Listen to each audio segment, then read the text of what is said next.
They thought he was useless, so he was kicked out of the party, but his healing magic was so advanced that they didn't even know they were being healed, and everything falls apart after he leaves. The story begins in the kingdom of Herzith, where healers are highly regarded for their contributions to expanding the nation. The royal hospital is filled with healers who come to learn new techniques, and it's also where they get their license to start their journey. We meet a boy named Zenos, as he heals a man, but we learn he never received a formal education, so he doesn't have a license.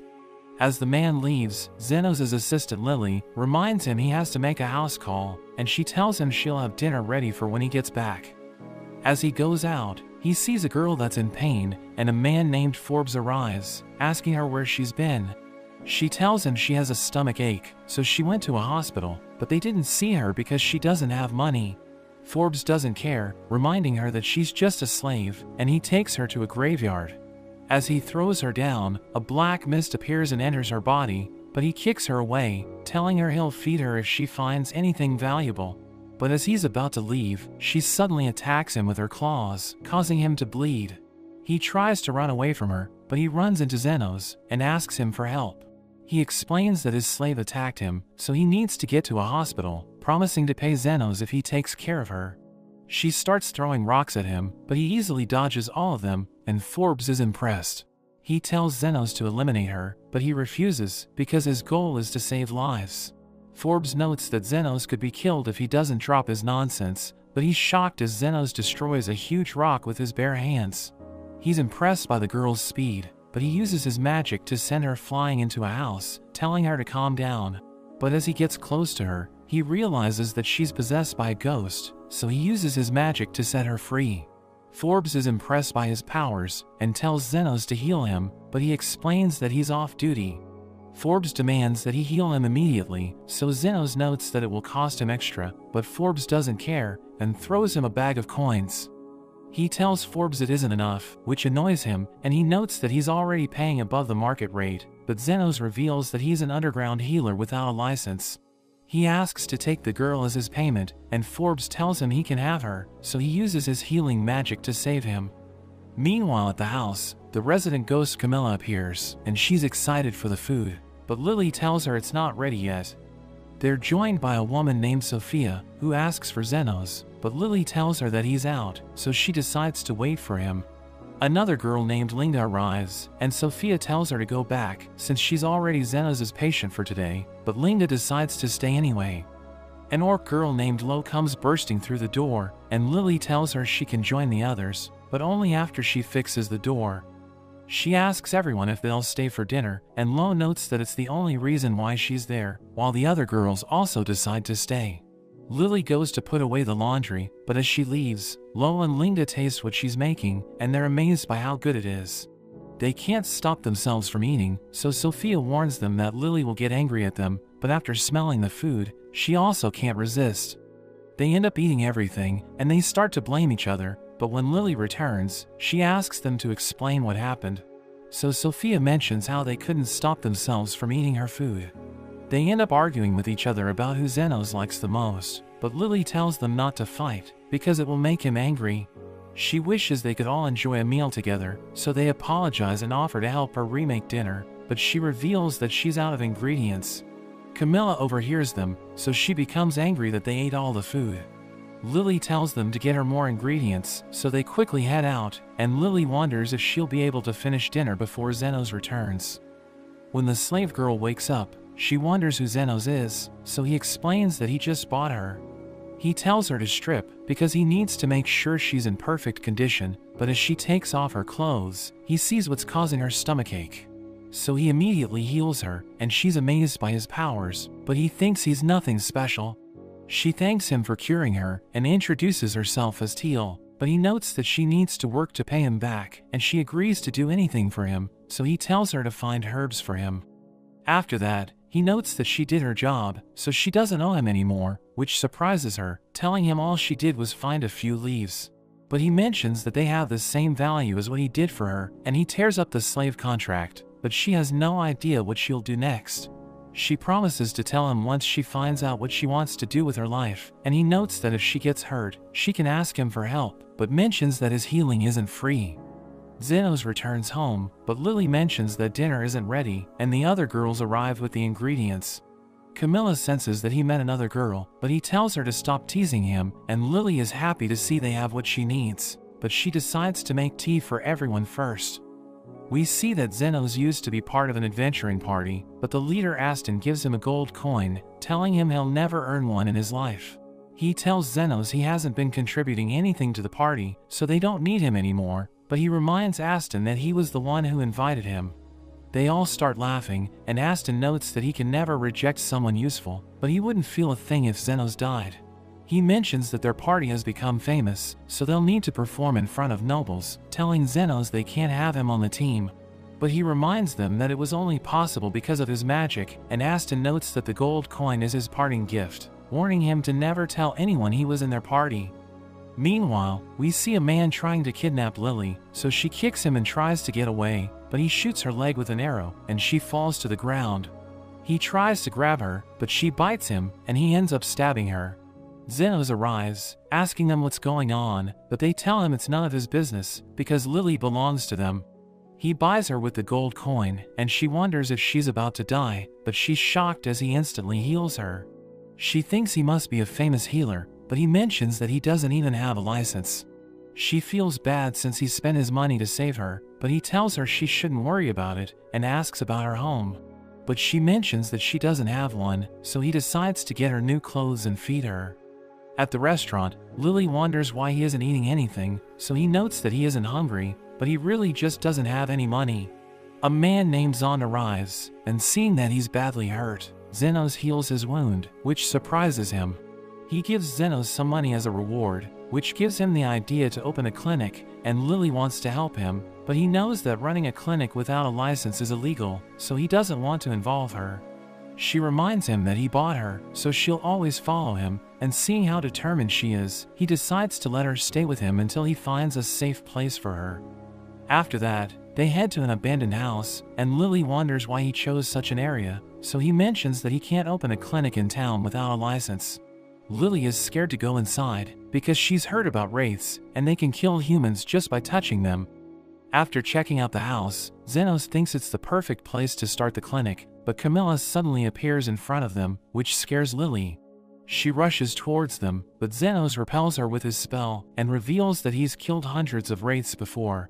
He apologizes to Camilla for disturbing her, and assures her that if she gives him the space to open the clinic, he won't cause any problems for her. So she becomes angry, and tries to attack him again, but she can't even reach him. She can't believe how powerful he is, and she summons minions to attack him, but he instantly defeats them. She wonders who he is, so he reveals that he's just an unlicensed healer, asking her to give him a room for his clinic and a bedroom, so she tells him to take the first floor. They clean up the place, and Lily asks Zenos if he needs her to help with publicity, but he knows that if they advertise their clinic, the Royal Medical Institute will notice it. She thinks that if they do nothing, they won't get any customers, but Zahn suddenly visits them. We learn that Zenos was expecting him, because he knows that normal people don't get injuries from magic guns, which means he can't go to normal clinics. He asks him to look at his sister Sophia, who shows him her wound, and he realizes that she was hit with a magic gun with toxic effects. She wonders if he can heal her, but he notes that the best option is to cut off her arm before the toxins spread to her body. He demands 1 million coins for the procedure, so Sophia tells him about her reputation and asks him if he won't change the price. He realizes that she's one of the big shots leading the lizard people in the slums, and she robs crooked merchants so that she can return the money to her people. She tells him to convince her why she should pay him so much, so he mentions that he'll also regenerate her arm, telling her it's a difficult task. He notes that after being taken advantage of in the past, he refuses to work for free, so he doesn't care who she is, and he'll charge her according to the work he's putting in.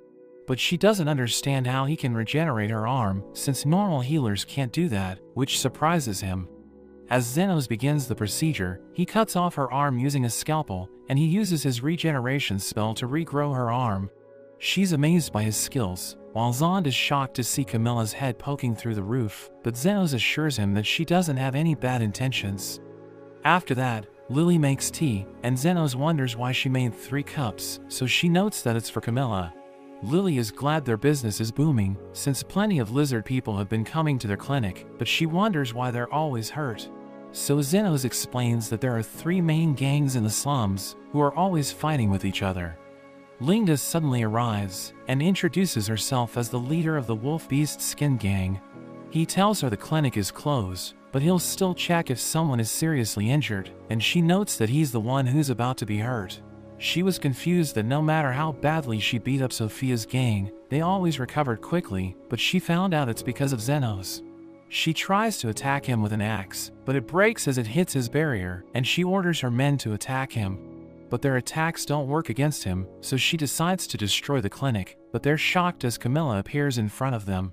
She prepares to take them all out, but he calms her down, telling her the treatment room is for saving lives, so he can't allow her to kill anyone there. Linda is shocked that Camilla listened to him, and she thinks he's her master, so she and her men apologize to him. He tries to tell them it isn't true, but they don't respond to anything he says, and he realizes that they can't understand human language. The next day, an orc comes to the clinic, and we learn that he's working for Lo. But Zenos expected it, because he dealt with the lizard men and werewolves, so he knew the orcs would be coming as well. He asks the orc if Lo is a reasonable person, so he tells Zenos she's wise, and he hopes the orc is right about her. He thinks about how Sophia has been dropping off expensive gifts every day, while Linda is building a palace right next to him, because she wants to make up for her actions. He hopes he won't need to worry about Lo doing things like that, and he asks the orc why he didn't bring her with him, so he reveals that she can't move. Zenos goes to see Lo, and he asks her how she knows about him, so she reveals that he's famous in the slums. She asks him to tell her why she can't move from her seat, so he scans her body, and finds a mana stone in her stomach. She reveals that it will explode if she moves, and he wonders if someone slipped it into her food, but she explains that she mistook it for a rice ball and ate it. Zenos decides to leave, telling her she'll expel the mana stone on her own, but she reveals that there isn't much time left before it explodes. She explains that she isn't worried about herself, but her problem is that her men won't leave her side, and they're prepared to die for her. She wants to give all of their wealth to Zenos, because she heard that he treats children for free, which means he's a good person. She gives him the key to their treasure, but he uses a scalpel to open up her stomach and takes out the mana stone. She tells him to be careful, because it's about to explode, but she's shocked as he contains the explosion in his hand. She's surprised because if he didn't save her, he could have gotten all of their wealth, but he doesn't want more than what he works for, and she finds him interesting. She tells him to contact her if he needs anything, and she offers to provide security for his clinic, but he wishes for them to stay away. After that, Zenos sees Lily sulking, and she mentions that it's because the other girls keep visiting him recently. He doesn't understand why they're coming to his clinic even when they aren't injured, so he thinks they must be bored. But Camilla notes that they're into him, and they would probably start a war over him. Lily worries because she isn't as pretty as them, but Camilla tells her that all maidens in love are beautiful. He thinks they wouldn't fight each other for him, but he's shocked as they each come to the clinic and ask for his support, because they've decided to declare war on the other races. As they're about to start fighting, Zenos and Lily arrive at the battlefield, but he just tells them to fight until they're satisfied. They're glad they got his approval, so Sophia proposes that whoever wins the fight will get him, and everyone agrees to it. As the war begins, Sophia takes out her knives, and immediately goes after Linda, but she dodges Sophia's attacks. Lo rushes towards Sophia, but she gets out of the way, and Lo ends up smashing into the others. Everyone else starts attacking as well, but after fighting for the whole day, they realize that nobody's staying down, so Zenos reveals that he's been healing them. He tells them they can fight as long as they like, but he'll keep healing them since they're his patients, and he expects to be paid for it. They realize there's no point in fighting since no one will win, so they decide to end the war, and Lily asks Zenos why he stopped them. He mentions that his mentor told him a healer is third-rate if they only heal injuries, second-rate if they can completely heal a person, and first-rate if they can make the world a better place. He wants to improve the conditions in the slums, but he also knows he needs to keep the 3 factions around, since there is only patience. But Lily knows he's lying, because if everyone's on good terms with each other, there will be fewer patients for him to treat. She tells him she likes him, and he notes that he likes her as well, but she knows that he doesn't understand her true feelings for him. She asks him if he's really planning on charging them, and he mentions that he needs to be paid, since it wasn't easy healing them for so long. Meanwhile, a girl named Krishna meets with her division commander, who tells her about the rumors that the war between the three demi-human gangs is over. She finds it hard to believe since they've been fighting for so long, but he thinks they can't ignore it because it might be true. He explains how the kingdom prospers because of the hierarchy, where the rich take their anger out on the poor, who take out their frustration by fighting each other. But if they present a united front, they'll be a threat to the citizens. She still can't believe the gangs aren't fighting anymore, so he mentions that there are rumors that it's because of someone who acted as a mediator.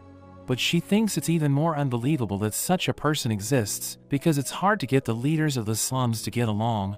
He notes that they still need to check it out, so he wants her to investigate it and find the one responsible for the peace in the slums. At the clinic, Zeno sneezes, so Lo and Linga offer their bodies to warm him up, so Lily gets worried, and she runs away to make tea. He tells them to stay quiet as he heals Sophia, who mentions that she got injured while she was working, revealing that she usually targets special people to steal from. But the Royal Order of Knights is keeping a tight eye on her, so she was injured while fighting them. He wonders if the injuries she and Zahn got were also from the Royal Knights, so they tell him about Krishna, who hit Zahn with the magic gun. Camilla notes that it would be troublesome if they got her attention, since there are dangerous individuals in the clinic, but Zenos thinks the Royal Knights won't pay attention to him. Lily asks him what he would like to eat for lunch, but the others give her their requests, and he doesn't get to say anything. As they're eating, Camilla decides to rest, but she tells Zenos to remember that he's the only person in the capital who's capable of keeping the slum leaders in line. Meanwhile, Krishna arrives at the slums, and she's shocked to see that all the different races are living together. She asks one of the lizard men why they aren't fighting with each other, but he refuses to tell her anything, and he's about to leave, but she suddenly pulls out her gun. He sees Sophia walking past them, so he yells at her to help him, and Krishna immediately retreats, but she's surprised to see that Sophia's arm has completely healed. She gets lost while running away, and ends up going to the clinic, where she asks Zenos for directions. But she sees Lily, and suddenly shoots Zenos with smoke.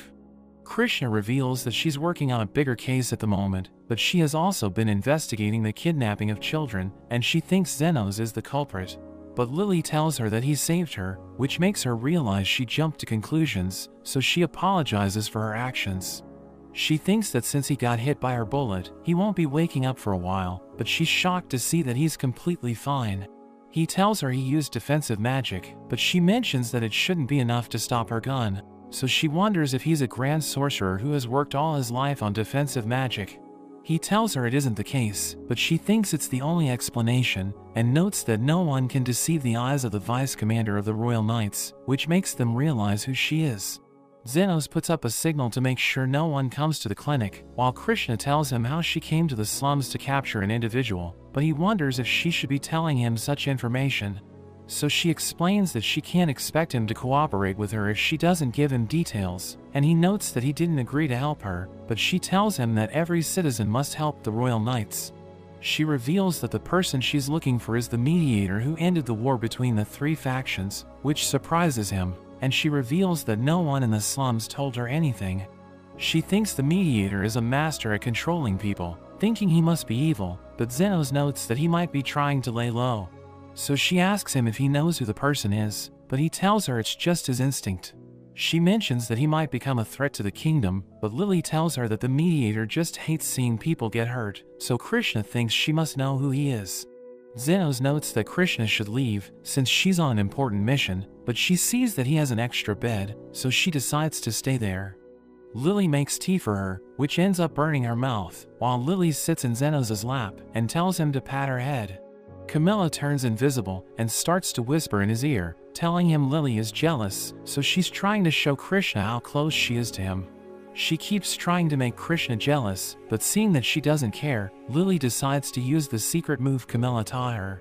She grabs Zenos' face and notes that she won't let him sleep tonight, but she immediately falls asleep after saying it. After that, Krishna asks Zenos if a master healer can regenerate an arm, thinking it isn't possible for anyone except for a saint or a top-level healer. He wonders why she's asking such questions, so she tells him how she damaged Sophia's arm, but it's been completely healed. He asks her why she's against the people in the slums, so she reveals that her mother was killed there, and she mentions how her mother went there to feed people every day. But when someone killed her to steal her wedding ring, no one came to help her, which made Krishna decide to become a hero who delivered justice to criminals. She reveals that she's the youngest vice commander in the history of the Royal Knights, and she was given the nickname Iron Rose, which people think is because of her passion for her duty. But she thinks it's because of her face, since she hasn't been able to smile after her mother passed away. After Krishna leaves, Camilla tells Zenos he shouldn't pay attention to her, because her story isn't that unusual, telling him she has seen worse since she's been living for 300 years. Zenos takes down the flag he put up to make sure no one came to the clinic, and Sophia arrives to get her injuries healed, but Krishna suddenly returns. They both take out their weapons, and Lily notes that Sophia got lost and ended up there, but Krishna asks Sophia what happened to her arm. She thinks it was the mediator who healed her, and she mentions how he's gathering up the criminals in the slums to threaten their innocent residents. But Sophia tells her that bad elements are present in every part of society, and she reveals that the human trafficking ring is being run by an aristocrat named Calendar. But Krishna finds it hard to believe because he's passionate about educating orphan children. Sophia thinks the reason it's easy to deceive Krishna is because she only looks at things on the surface. But Sophia notes that the mediator doesn't care about how they look, and he would even heal Krishna if she were injured.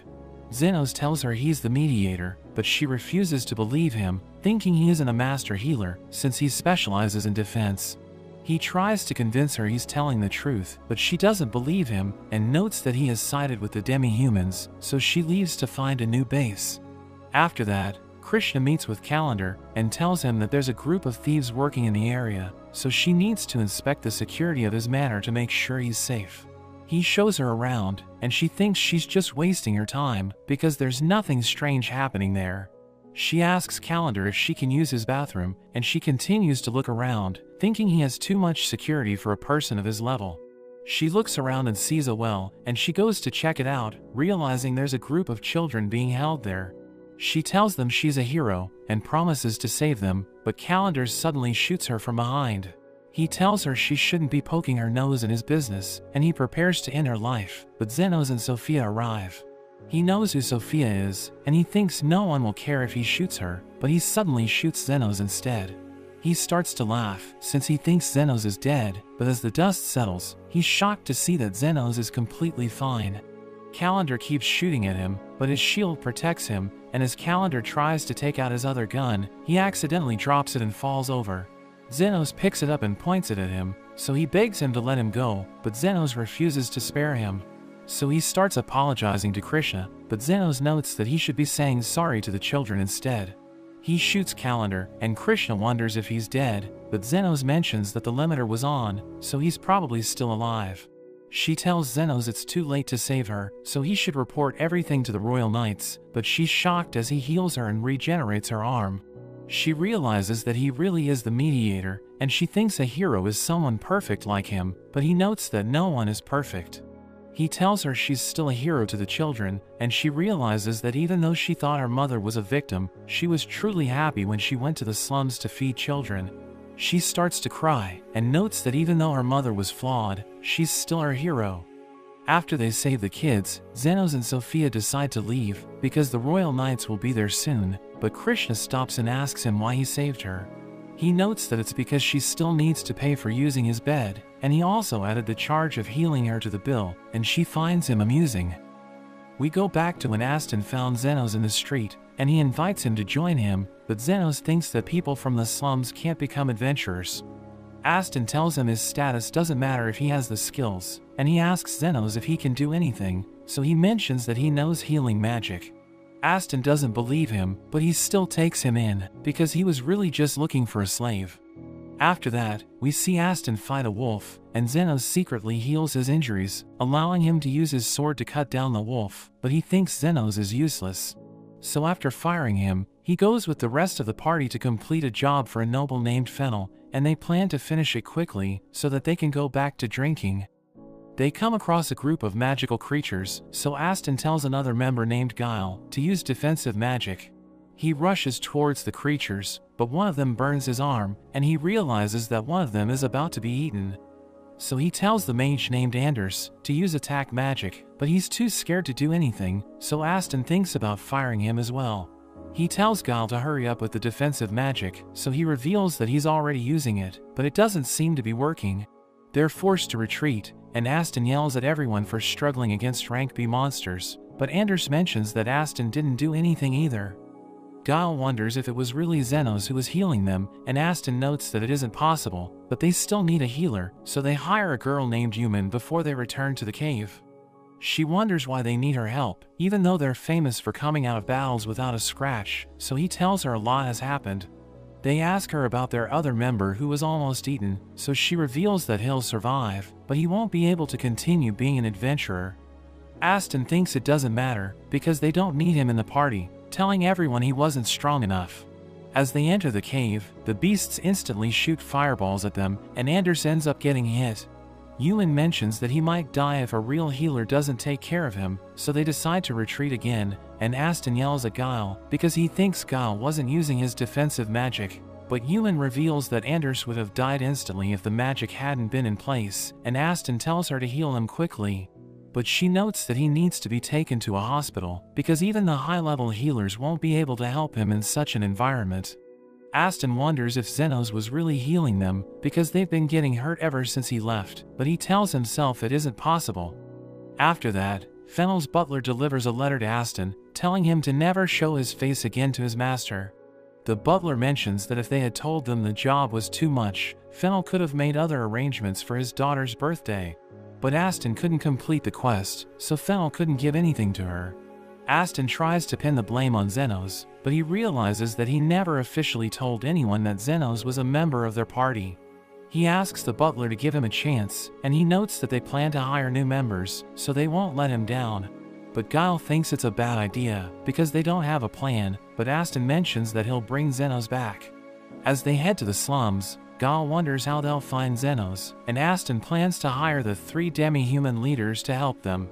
He goes to Sophia first, but she starts laughing after realizing he's the one who kicked Xenos out of his party, and she tells him to go home, because Xenos has more important things to do. So Aston becomes angry, but he decides to retreat, because he knows that he's no match for her. After that, he goes to Linda and Lo, who give him the same response, and Lo warns him that the orcs will punish him if he bothers Xenos. Aston thinks they must be talking about another person with the same name, but he sees Xenos with Lily, so he stops them, and Xenos is surprised to see him there. But he notes that he's busy and decides to leave, so Aston tells him he came to find him, telling him to return to his party, but Xenos refuses his offer. He tells Aston that if he's that desperate, he'll join them on a quest when he has free time, but he expects to be paid for his services. Aston tells him not to act high and mighty, because he still doesn't have a place in the slums, but he's surprised as people on the street come up to Xenos and start thanking him. Aston reminds him how he took him in and gave him a place in the world, but Xenos doesn't care and decides to leave, which makes him angry. He tries to attack Xenos from behind, but Krishna shoots him, and Xenos wonders what she's doing there. So she explains that she came to meet him, but he notes that he doesn't live there, so she mentions she was lost. She decides to arrest Aston, but he swears it was Guile who made him do it and runs away. At the clinic, Xenos meets with the others, who tell him how Aston talked to all of them, so they sent their men to spy on him, but they lost him after he ran away. Lily thinks he might have gone home, but Sophia mentions that he could have gone to the Underground Guild, because they accept any job if the price is right. Camilla thinks his financial situation must be bad, since he was looking for Xenos, which means he can't hire anyone from the Underground Guild. But Sophia reveals that there's a person called the Guide, who accepts jobs on specific conditions, even if he doesn't get paid. At night, Lily sees that Xenos is still awake, so she makes him tea and pats his head, because he always takes care of her. After she falls asleep, Camilla asks Xenos if he's worked up because of his interaction with Aston, and he mentions that she's a nice person since she's worried about him.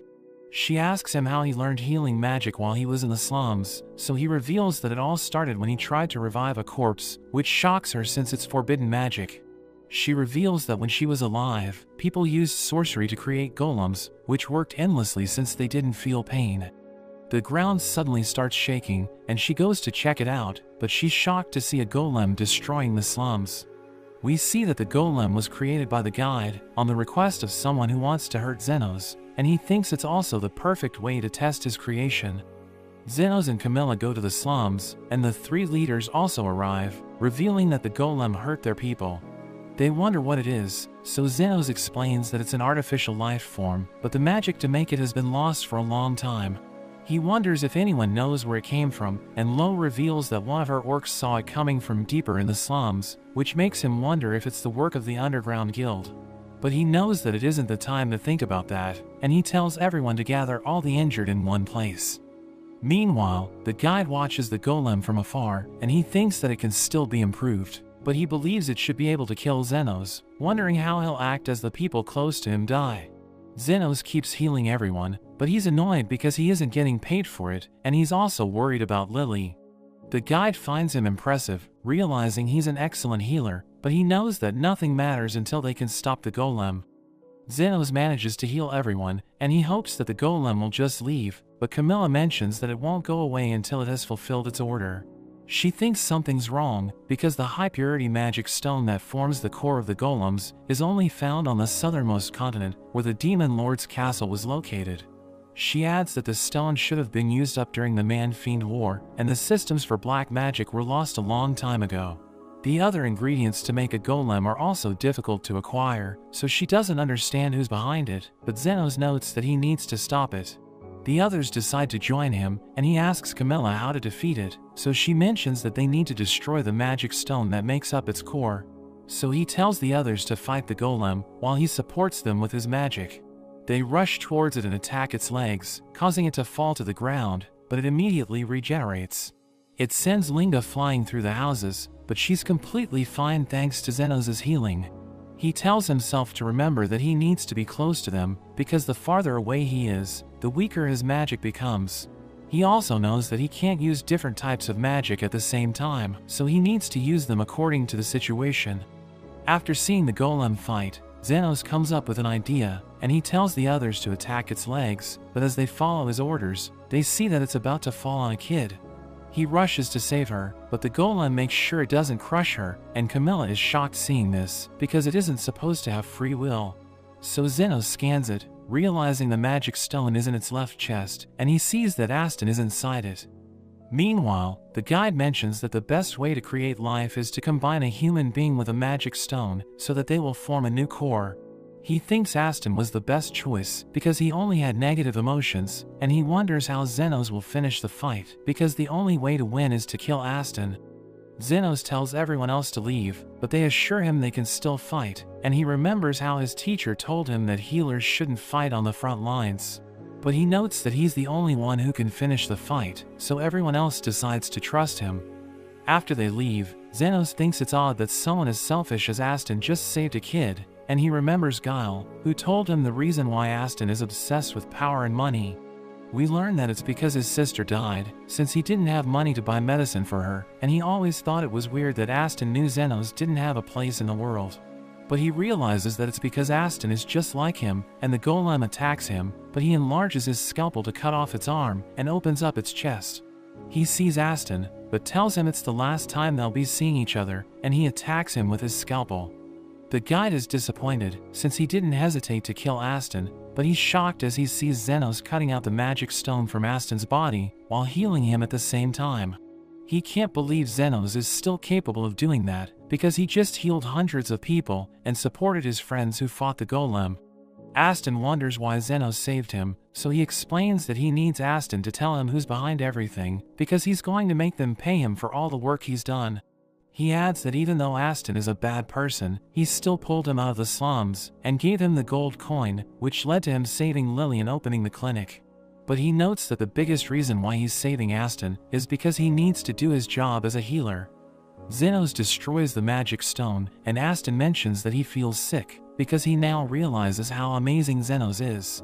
He understands that their party only became successful because he was supporting them, and he wonders if Zenos is taking revenge on him by making him live after he lost everything. But Zenos notes that he didn't think so far ahead, and Aston apologizes for everything he's done, but Zenos tells him to get up, because he can't hit him while he's down. Zenos notes that he finally has the chance to get his revenge, and after boosting his fist with magic, he completely blows him away. When Aston later wakes up, Krishna arrests him, telling him Zenos told her everything that happened. She notes that Xenos took his sword to pay for the damage he caused, so he realizes that he lost everything, but she adds that Xenos left him a gold coin. She mentions that Xenos doesn't want to work with him again, and he recalls the moment he kicked Xenos out of the party, so he regrets everything.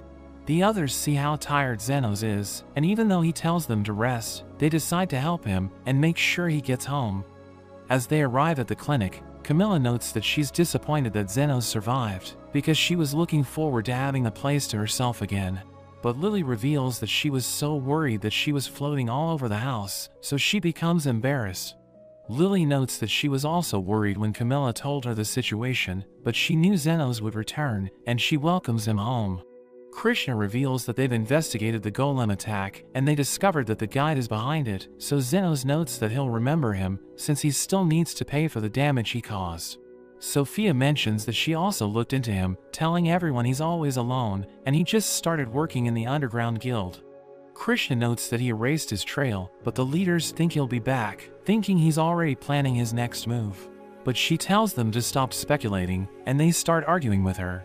So Xenos tells them to calm down, and pushes them out of his clinic, telling them they aren't allowed to fight there. After that, Lily notices that Xenos is tired, and she's about to invite him to go to the hot spring, but Sophia suddenly bursts through the door and beats her to it.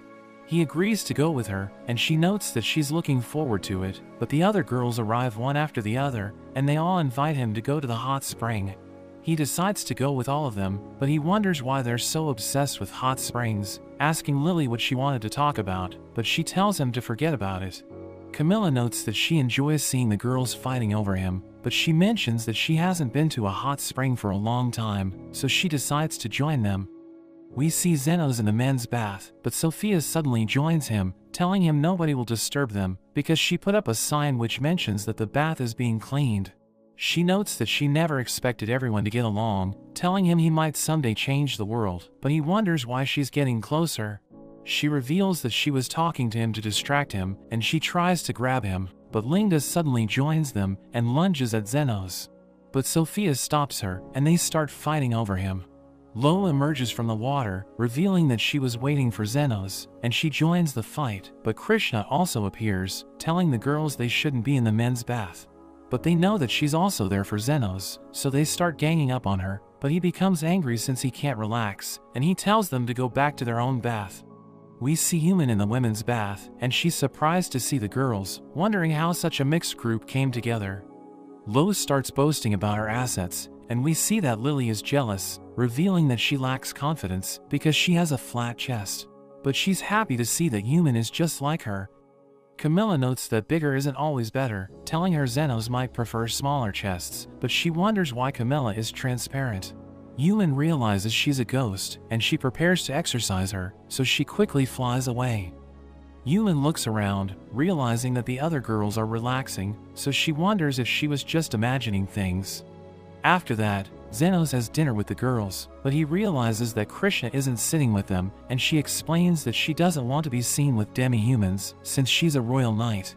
Lily goes to sleep, and Xenos talks to Camilla, telling her he wasn't able to enjoy his meal, because the girls got drunk.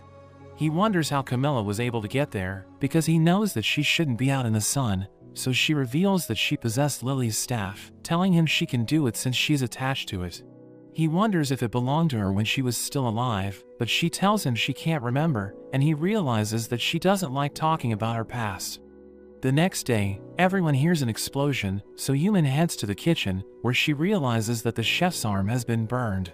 She uses her powers to heal him, but notes that first aid is the best she can do, thinking he'll never be able to use his arm again. But Xenos suddenly appears, realizing the man is injured, and Human notes that he needs to go to the Royal Hospital, where the healers can use advanced spells to help him recover. But Xenos thinks he doesn't need it, and Lily asks him what happened, so he explains that it's just a kitchen fire. He notes that they need to leave, but he reveals that he enjoyed the food last night, so he decides to heal the man for free. He immediately recovers, and Human can't believe his arm has been completely healed, realizing Xenos is built different. Human reports to her superior named Becker, and tells him about Xenos, so he asks her if she remembers anything about him. She describes his appearance, and Becker decides to look for him, thinking he must live in the slums, because he doesn't have an official registration. After that, we see Becker in the clinic, as a demi-human notes that he saw him in terrible condition. Zenos checks his lungs, and he realizes that Becker has the red lung disease, which has killed countless people in the past. He tells everyone to stay back, because it's highly contagious, but he wonders why Becker has it, since it's already been wiped out thanks to a cure. Becker is impressed by his diagnosis, and he introduces himself as an elite healer from the Royal Hospital, but Zenos wonders if he really has the red lung disease. Human joins them, telling Becker he's reckless, because he made himself sick so that he can meet Zenos. He reveals that he took a drug he developed, which gives him symptoms similar to the red lung disease, but he assures everyone he won't die, because he has already taken the antidote.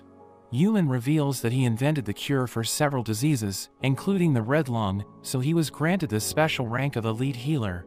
He asks Zenos about his coat, so he reveals that it belonged to his master, and they ask for his name, but Zenos notes that he doesn't know. Becker invites him to work at the Royal Hospital, telling him they need his help to solve a problem, but the girls suddenly arrive, revealing that they went there because they saw a red flag outside. He realizes Camilla put it out, because she noticed that something was wrong, and the girls tell Becker to leave.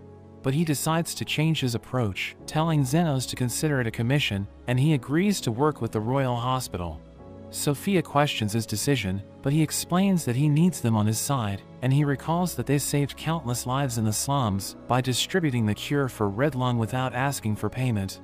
The leaders realize they're good people, and Zenos wonders if Becker knows his master, so he promises to tell Zenos everything if he comes to the Royal Hospital. He notes that he'll help Zenos live a peaceful life once their problem is solved, and he officially welcomes him to their group. Zenos reaches the Royal Hospital, and Becker invites him to his office, where he tells him about his mission. He notes that he needs Zenos' help to collect information about the people who have gone missing, revealing that he's now a special research student, so he can attend the programs in the hospital. Becker explains that he'll be operating as a healer who has returned from abroad, and tells him not to worry about people finding out his identity, because he has an elite healer vouching for him. Zenos heads to his dorm, and he's surprised to see Lily, so Human explains that she's allowed to stay there because she's part of his family. She mentions that she's his wife, but Human tells her she's his sister in the documents, and he's glad that she's there, because he was worried about leaving her behind. After Human leaves, Lily asks him if he wants her, but he reminds her that she's supposed to act like his sister, wondering who taught her to speak like that. So Camilla admits that she taught her, and he reminds her that there are countless healers in the Royal Hospital who could get rid of her if they found her. But she mentions that she isn't afraid of them because they aren't as powerful as him. We see Zenos eating with Human, and he wonders how the students can get a normal healer's license. So she explains that they must first go to school for a few years before taking the healer exam, which they need to pass to get their license. She notes that there are plenty of job opportunities for them after they pass the exam, and they can even take a rank-up exam after they make a name for themselves. But Zenos asks her about the people who went missing, so she tells him about her senior named Afreed, who's the deputy head of the lab. She notes that he's incredibly talented, and he helped Becker create the cure for the red lung disease, so Zenos wants to find him, asking her if she has any leads. But Professor Goldrin suddenly appears, and she reveals that he's a Class 7 advanced healer who serves as the vice director of the Royal Hospital. She explains that the 3 levels of healing are divided into 7 classes, and Goldrin's current class is about as high as a healer can get without becoming an elite healer. Zenos wonders why there are so many people with him, so she notes that he has the most authority at the moment, since the current director is too old to attend to his duties. She adds that after he became the vice director, the Royal Hospital has been giving less attention to poor patients because he wants the healers to prioritize the wealthy. She thinks his goal is to advance his political agenda, telling Zenos about the rumors that he reached his current class because of the support he received from the nobles. Zenos wants to stay away from him, but she explains that he can't avoid Goldrin because he might be involved in Afreed's disappearance, revealing that he borrowed him from Becker's lab. We learn that Afreed agreed to it, since he thought it would be a good learning experience, but he went missing after a month. Zenos wonders how he can approach Goldrin, so she tells him to just stand out in class, since Goldrin will contact him when he recognizes his talent. But Zenos thinks he won't stand out, because there's nothing special about him, so she realizes that he doesn't know how talented he is. A boy named Crescent suddenly interrupts them, and he recognizes Zenos as a special research student, telling him to do his best not to embarrass his sponsors. He wonders what's wrong with Crescent, so Human reveals that he's in her class, but he became arrogant after Goldrin's group scouted him. In a flashback, we see Zenos trying to revive a person, but his master stops him, telling him his powers should only be used on the living. He trains with a girl named Veritra, and their master notes that their magic is improving, but he tells them not to get cocky, because healing wounds only makes them a third-rate healer. They recall that he taught them how second-rate healers can completely heal a person, while the first-rate ones can make the world a better place, and their master is glad that they remember his teachings. We return to the present, as Zenos attends a lecture about the undead, and we learn that he already knows about them, because he fought them while he was an adventurer. The professor asks the students if they have questions, and one of them asks him about wraiths, so he explains that they're the highest ranked among the undead. But the healers don't know much about them, because they're extremely rare, and most of the parties that fought them were wiped out. So he advises everyone to run if they see a wraith, telling them the ones that can speak are incredibly dangerous. But Zenos is surprised hearing this, since Camilla can talk. The professor asks if they have fought any undead before, so Crescent brags about defeating 30 ghosts, and everyone thinks he's amazing. He asks Zenos if he has also defeated ghosts before, and he knows that he could instantly exorcise 50 of them, but he just tells everyone he can defeat 30 at once. But they think he's ridiculous, and the professor asks him to explain, so he notes that he used his healing spell to wipe out the ghosts in the underground labyrinth. But the professor can't believe it, because the labyrinth is so dangerous that even gold-class parties avoid it.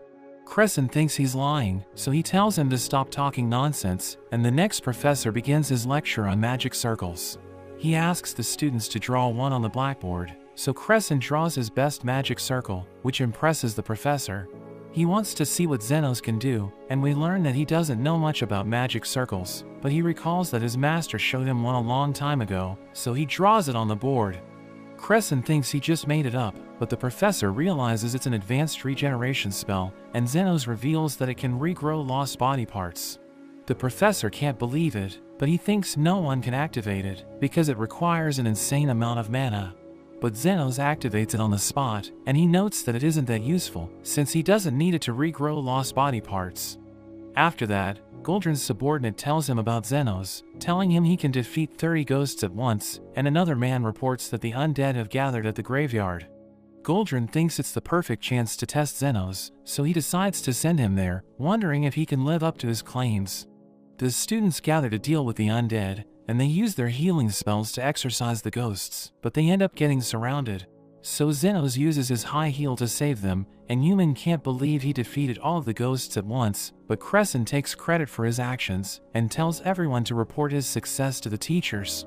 He prepares to leave with the others, but the zombie king suddenly appears, and they tell him to take care of it, so he freaks out, but Human and Zenos refuse to help him.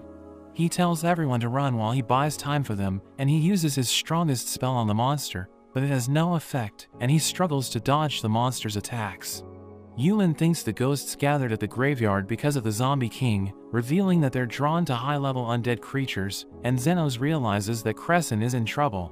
She tells Zenos not to help him, because he deserves to suffer, but Zenos knows that she's worried about him, because she didn't leave him behind. The monster catches him, and it prepares to eat him, as he starts begging for help, so Zenos uses his mega heal to obliterate it. Crescent wonders why they saved him, so Human reminds him that he was begging for help, but Zenos thinks about what she told him, and he realizes that the undead were being drawn by Camilla. Zenos returns home, and tells Camilla that the undead gathered at the graveyard because of her, so she wonders if he wants to kick her out. But he thinks it's safer to keep her by his side, because she affects her surroundings, and she calls him a weirdo, since he wants to live with a wraith. The next day, Goldrin's secretary praises Crescent for wiping out the undead, telling him the other students were impressed by his powers. The secretary thinks Zenos failed to live up to their expectations, but Crescent feels like he owes him, so he reveals that Zenos was the one who defeated the undead. Becker tells Zenos that Goldrin wants to interview him, and notes that he doesn't just talk to anyone, because he commands the majority of the support in the Royal Hospital. Zenos wonders why he has more authority than Becker, since he's an elite healer, so he notes that his title doesn't give him political power, since he just earned it by developing medicine. Xenos meets Goldrin, who notes that healers shape the country's history, so they have the power to influence the public. But the ruling class reaps most of the benefits, so he wants to join them in the future, telling him it will strengthen their faction, so they can get the treatment they deserve. He explains that not all life is equal, so the nobles should get special treatment in the hospital, and he asks Xenos to show him his magic circle. He draws it on a piece of paper, and Goldrin checks it to assess the level of his knowledge, realizing it looks amazing, so he accepts him into his lab. The next day, Xenos joins Goldrin's escorts, and they walk around the hospital, as Crescent notes that he recommended him to the lab. Xenos wonders why he'd do that, and he explains that he wants to use him to make his way up. He notes that they'll join Goldrin as he visits his patients, because he wants to create an impression while he heals the nobles, but Xenos runs to get a closer look. He sees a patient who has twisted his ankle, and Goldrin realizes it's a sprain, so he gathers magic from 3 of his students and uses it to heal the man's leg. Xenos returns to Crescent and asks him about the spell Goldrin used, so he reveals that it's called health transfer magic, and it uses people's life force to boost recovery. He explains that Goldrin needs multiple donors to heal his patients, so that he can minimize the burden on them, and Xenos realizes it's the reason why he has so many people with him. But Crescent notes that he's also doing it for the election, because the current director Shalbar is close to retiring, so Goldrin is trying to secure votes to become the next director. Crescent thinks he can make his way to the top by kissing up to him, but Xenos asks him about Afreed, so Crescent reveals that he disappeared after he was invited to dinner. He explains that Goldrin only invites his favorites for dinner, and he notes that he's jealous of them because they're guaranteed to have a bright future if Goldrin becomes the director. After that, Xenos reports to Becker, who notes that they need more evidence, telling Xenos he should become one of Goldrin's favorites to infiltrate his dinner parties. Becker offers to pay him extra if he succeeds, and he notes that he also wants to learn about his master, so Becker promises to tell him everything he knows. But there are coins that suddenly fall to the ground, and he asks Xenos which one he'll pick up first, wondering if he thinks that all lives are equal. But Humans suddenly interrupts them, and Becker recalls that he has a meeting, so he prepares to leave, telling Xenos he's counting on him. We see Linda sneaking into Xenos' clinic, but she encounters Sophia, who realizes that she's also there to clean the place up. Lo also bursts in, and notes that she's there for the same reason, so they start cleaning together. We return to Xenos, as Crescent introduces him to Goldrin's pet named Milk, revealing that he's been assigned to take care of her. He notes that Goldrin has a meeting with 7 nobles, thinking he can become one of them if he climbs the faction's ladder, so Xenos realizes that he's working hard to get promoted. He thought healers were supposed to focus on healing people, but Crescent explains that magic isn't all-powerful, so he thinks money and status are more important. They meet a drunkard named Bon, who realizes that Crescent is looking after Milk again, but he reveals that he doesn't like her. He tells Crescent he won't get anywhere in life if he keeps kissing up to Goldrin, and Xenos asks him about Bon, so Crescent reveals that he's Goldrin's first secretary. But he doesn't do anything for the faction, so Crescent thinks he doesn't deserve his position, but he suddenly throws a bottle at them, and it almost hits Milk. She runs away, and Crescent chases after her, but she gets hit by a carriage, so he uses his strongest healing spell on her.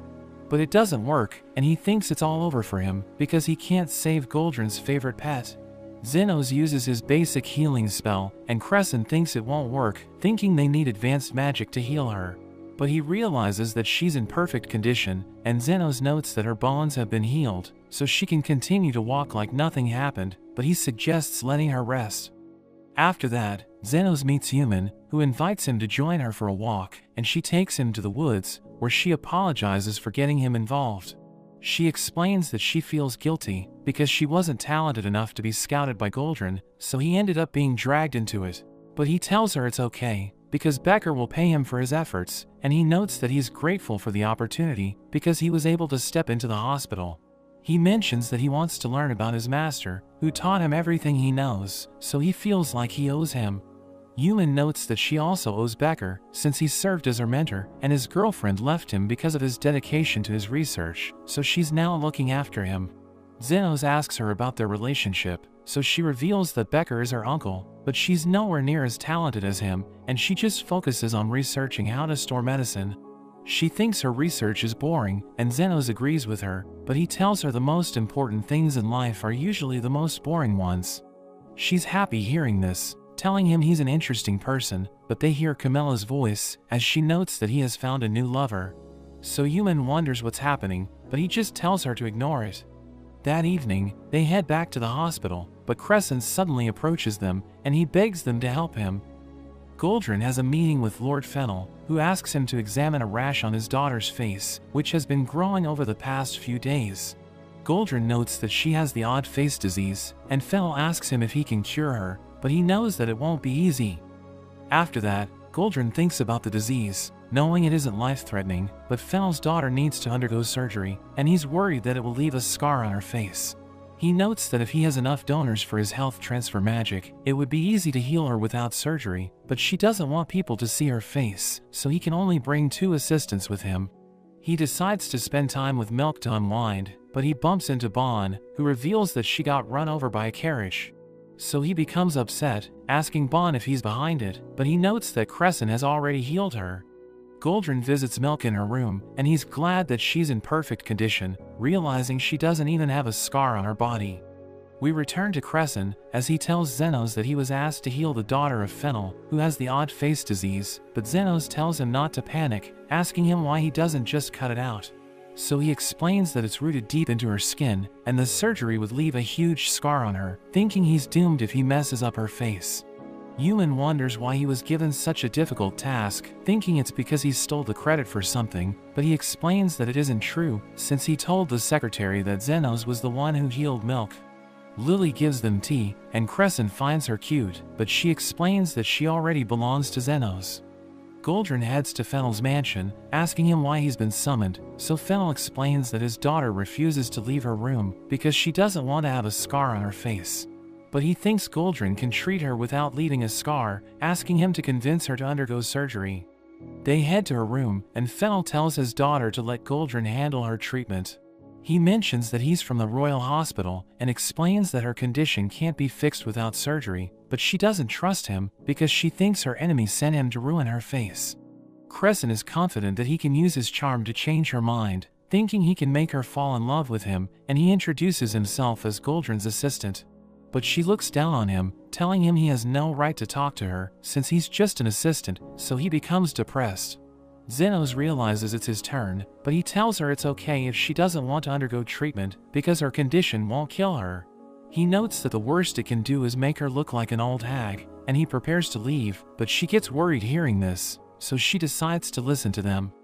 Goldrin explains that Xenos was telling the truth because the abnormal growth would make her ugly after a month, and the only way to remove it is through surgery. But she explains that she doesn't want to go under the knife because there's no guarantee that her face won't be scarred, and she immediately walks away. Xenos talks to her, and he realizes that she has pet birds, but he sees that one of them is injured. She reveals that she found it in the garden, but she believes that it will never fly again, thinking it's just like her, because she's no longer going to be able to leave the house. He wonders if she wants to get better, but she tells him to stop talking to her, asking him who he thinks she is. He notes that she's his patient, and the bird starts flying, so she realizes that he's the real deal. He explains that he doesn't care who she is, because he treats his patients equally, telling her that healing them is his job. He notes that the bird was able to fly again, and he once again asks if she wants to get better, telling her there's still hope for her. Charlotte decides to undergo surgery, and they use Becker's medicine to sedate her, while Fennel tells them to take care of her. Goldrin believes that Crescent was the one who healed Milk, so he tells him to be the surgeon, but Xenos realizes that his hands are shaking. He knows that the procedure is difficult, but Goldrin tells him to focus, and he waits for the roots of the odd face to take hold. Xenos scans Charlotte's body and tells Crescent where he can find the roots, promising to help him during the procedure. They begin the operation, but Crescent realizes that the roots are tangled with her nerves, and Goldrin notes that her appearance will be ruined if the nerves are cut. But he knows that they can't cure her condition unless they cut off the roots, so he tells Crescent to do it, saying his reputation will be ruined if they don't completely remove the growth. Crescent isn't sure if it's the right thing to do, but Goldrin forces him to do it, and starts blaming him for what happened, telling Fennel his assistant screwed up. He explains that they have no choice but to take her to the Royal Hospital, where they'll use health transfer magic to cure her. But Zenos tells them not to worry, revealing that he can just reconnect the nerves, and he completes the procedure in an instant, telling everyone it's a success. Charlotte later wakes up, realizing the growth is gone, and Fennel notes that Goldrin did a perfect job, so he decides to support him in the upcoming election. But Charlotte remembers hearing Zenos' voice during the procedure, and she asks her father about him. Zenos returns to the hospital, where he helps Human carry Becker's concoctions to the storage room, and he thanks them for their help, asking Zenos if the surgery was a success. Crescent suddenly joins them, telling Zenos they were invited to Goldrin's dinner party. Becker congratulates him, revealing that it's the first time Goldrin has invited someone who has just joined his lab, and he tells Zenos his job is almost done. That evening, everyone gathers for the party, where Goldrin reveals that Director Shalbar will retire next month, and the election for the vacant spot will be held soon. He notes that their faction is the largest in the hospital, and they even have the support of Fennel, so he's confident that he'll win the election. Lily wonders why Crescent didn't bring anyone with him, realizing he isn't popular with the girls, and she wonders if he invited Human to the party. She thinks he likes her, because he's always bothering her, but he explains that he's fine as long as he has Zenos. Goldrin tells everyone at the party to be proud, because he chose them to be in his inner circle, but Zenos starts asking around. He realizes that Afreed went missing while he was looking after Bon, who was drunk at the party, so he asks him about Afreed, but he reveals that he doesn't remember anything. He notes that he liked Afreed, because he was the only one who talked to him during the party, revealing that Goldrin told everyone to stay away from him. But he explains that he doesn't care, because Goldrin is the reason why he can live his carefree lifestyle. Lily wonders how he met Goldrin, but he refuses to answer the question, and tells her to leave him alone. Zenos thinks they can't get anything from him, but she thinks he knows something, so she decides to get him drunk. She listens to his story as she serves him his drinks, and he starts telling her about his life, but Zenos asks her what she's doing. So she reveals that she's using a technique Camilla taught her, and explains that men tend to run their mouths when they're drinking with a girl. Zenos asks him about Afreed, and he reveals that they went outside when he got drunk, so Zenos decides to recreate the situation. Bon drops his drink, and he starts to think Zenos is Goldrin, telling him he's finally about to become a noble, because of what happened 13 years ago. He asks Bon about it, so he reveals that it's the day of the explosion, which changed his life forever, and he notes that Fennel's backing helped him become a professor at the hospital. But Bon suddenly passes out, and Zenos realizes they can't get any more information from him. They return to the mansion, and Zenos notes that they should dig deeper, but Camilla suddenly joins them, and tells them she knows what's going on. We cut to the slum leaders, as they wait for Zenos to return, but a man suddenly tells them that Zahn got into an accident, and he needs medical treatment to survive. Sophia knows that Zenos is working undercover, and she doesn't want to ruin his mission, but the others are convinced that he's the only one who can save Zond. So she decides to look for him, telling everyone they'll pay him double the usual rate. We return to Camilla, as she explains that Goldrin used to be an ordinary researcher, but his life changed when he saved a noble. She believes the real story is that he didn't heal the noble, because it's being kept a secret, and Lily thinks another healer did it. But Goldrin took credit for it, and she notes that Bon must have seen everything, so Goldrin didn't want anyone else to talk to him. She thinks Bon told Afreed the truth, so he went into hiding, since he's afraid that Bon might remember what he told him. But Crescent suddenly interrupts her, and notes that he wants to introduce her to VIPs, so that she'll have a successful future. After she leaves, Zenos notes that there's another possibility, thinking Goldrin may have sacrificed the other victims using his health transfer magic, so that he could save the noble's life. Camilla wonders if it's a crime, so Zenos explains that it's simply triage, which isn't punishable by law, but if Afreed survived the incident, he might be plotting his revenge against Goldrin. She asks Zenos what he plans to do next, so he explains that he'll just tell Becker, because it isn't his job to be the judge of what's right. He returns to the party, but he sees Human outside, and she tells the guards she needs to talk to Zenos. She explains that there's an emergency, but they tell her she doesn't have an invitation, so she isn't allowed to enter the mansion. The slum leaders suddenly appear, but Goldrin mentions that demi-humans aren't allowed in his mansion, so he orders his guards to drive them away. But Linda takes them out, and Lo tells Zenos that Zahn needs his help. Sophia apologizes for messing with his plans, but she thinks he's the only one who can save Zond, and she begs Zenos to help him. Goldrin thinks he's insane, telling him he's sacrificing his future for demi-human peasants, but he explains that he needs to help them because he's a healer. He leaves with Lily, and Crescent can't believe he just did that, while Goldrin notes that he'll make sure Xenos can never work as a healer again. Crescent notes that he wants to have a successful future, but he recalls how Xenos saved everyone in the past, and he notes that he also wants to be a healer. He decides to follow him, so he withdraws from the faction and tells Xenos to wait for him so that he can help as well. Xenos heals Zond, and Crescent can't believe he's already done, thinking he's an idiot for quitting the faction. Human tells him he's right, but she reveals that she heard everything, and she's impressed that he actually has a good heart. The next day, Xenos reports to Becker, who thinks Afreed was involved in the incident 13 years ago. Xenos reveals that the party to celebrate Goldrin's election is tomorrow, and Becker decides to attend, because he thinks Afreed will try to get revenge. He tells Xenos his job is done, and promises to tell him about his master after the party, while Human notes that they'll have a farewell for him. We see Crescent drinking in his room, and we learn that he already knows about Xenos' background, but he doesn't want him to leave. Xenos reveals that Lily isn't his sister, and she notes that she's actually his wife, but he explains that it isn't true. Crescent thinks he's losing his mind, because he can see a wraith behind them, and Xenos wonders why Camilla decided to show herself, so she reveals that it's because Crescent is drinking her wine. Human asks Xenos about her, so he explains that she's harmless, but she threatens to curse Human if she doesn't give back her wine. After that, Xenos tells Camilla that he doesn't want to leave Human and Crescent because they're nothing like his party members who didn't treat him well. But he notes that he's used to saying goodbye, and she tells him he'll meet people like them in the future. The next day, Xenos prepares to leave, but Human notes that Becker has a letter for him, telling him it has information about his master. But when she checks Becker's desk, she sees a picture in his cabinet, and Xenos is confused when he sees it. We see Goldrin at a party with his supporters, as he notes that he's guaranteed to become the director, and Fennel tells him he deserves the position because he saved his life 13 years ago. In a flashback, we learn that Goldrin wasn't a successful researcher, and he was about to return to his hometown, but he saw an explosion in a magic factory. He sees Fennel on the ground, and realizes that he can instantly improve his life by saving him, because Fennel is one of the 7 great nobles.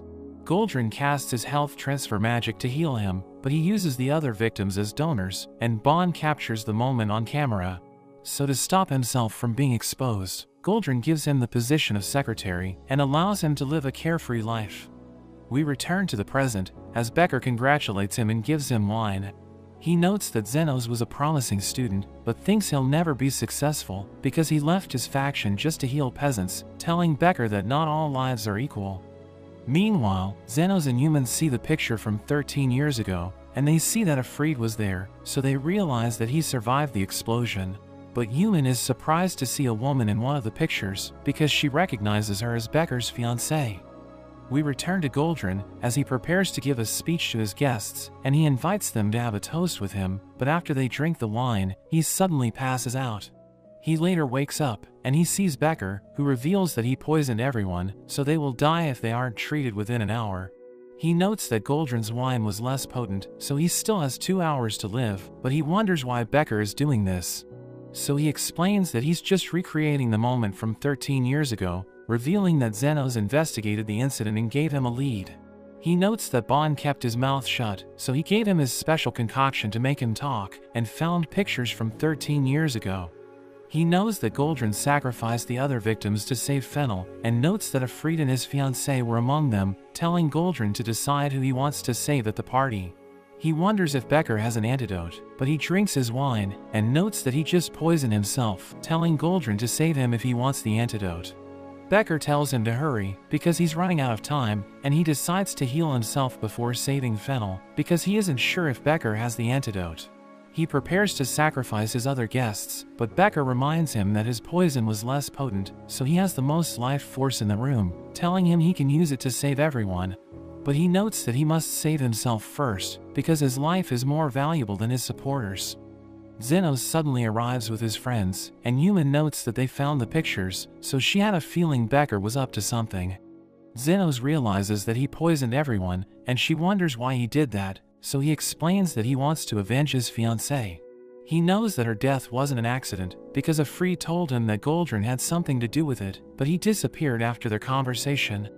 Becker wanted to learn the truth, so he hired Xenos to investigate, and Crescent understands why he wants revenge, but thinks he shouldn't poison innocent people to achieve his goal. Xenos decides to save everyone because he doesn't want Becker to be arrested for mass murder, telling him that Human will suffer if that happens. Becker explains that it's impossible to remove the toxins because Xenos doesn't know their specifics, but he thinks it doesn't matter and uses a basic healing spell on everyone. Becker thinks it's useless because it won't remove the poison from their bodies, but he realizes that he's starting to feel better. Xenos explains that the poison will eventually wear off, so he just needs to keep healing them until that happens, and Becker thinks he's crazy. But his friends decide to help him, and he tells Becker to be grateful because they're cleaning up his mess. He can't believe Xenos can maintain his healing spell for an hour, realizing he's on another level, and Becker recalls that his fiancée became a healer to save lives. But Goldrin killed her, so he doesn't want him to become the director, thinking he doesn't deserve the position. Becker thanks Xenos for saving the guests, thinking he and his friends have inherited his fiancée's spirit, but he tells Becker he's tired, so he demands extra pay.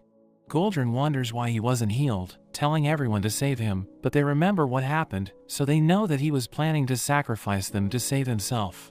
Xenos mentions that he can heal him, but he notes that he's exhausted, so he asks for a ridiculous amount, and Goldrin is desperate, so he promises to pay him. But Fennel tells Goldrin he wants to talk to him, so he realizes that his life is ruined. After that, Xenos talks to Becker, who reveals that he was interrogated, but he's impressed that Xenos got permission to see him. So he reveals that he knows someone in the Royal Guard, and Krishna joins them, revealing that she helped him meet Becker. Human thinks he didn't poison anyone, and he tells her she's right, revealing that his original plan was to use his drug to paralyze the guests.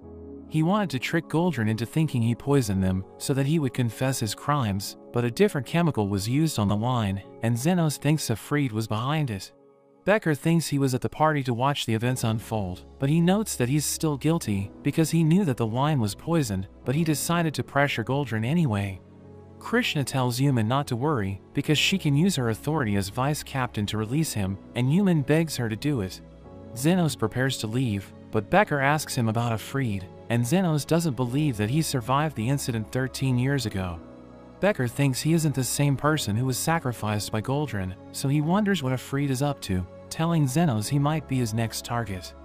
After he leaves, Becker notes that Xenos came to help Human because she'll suffer if he's proven guilty, and he knows that Xenos is the type of person who wants to save everyone. We see that it was the guide who poisoned the wine, and he notes that he wanted to see how Goldrin would react, but Xenos got in his way. We learn that he's a Freed, but another person appears to be controlling his body, and he's ready to make his next move. Xenos prepares to leave, and his friends are sad that he didn't get credit for saving everyone because they were unconscious when he healed them, but he notes that he got what he wanted. He leaves with Lily, and they return to his clinic, where he's reunited with the girls, who are happy to see him, and he prepares to see his next patient.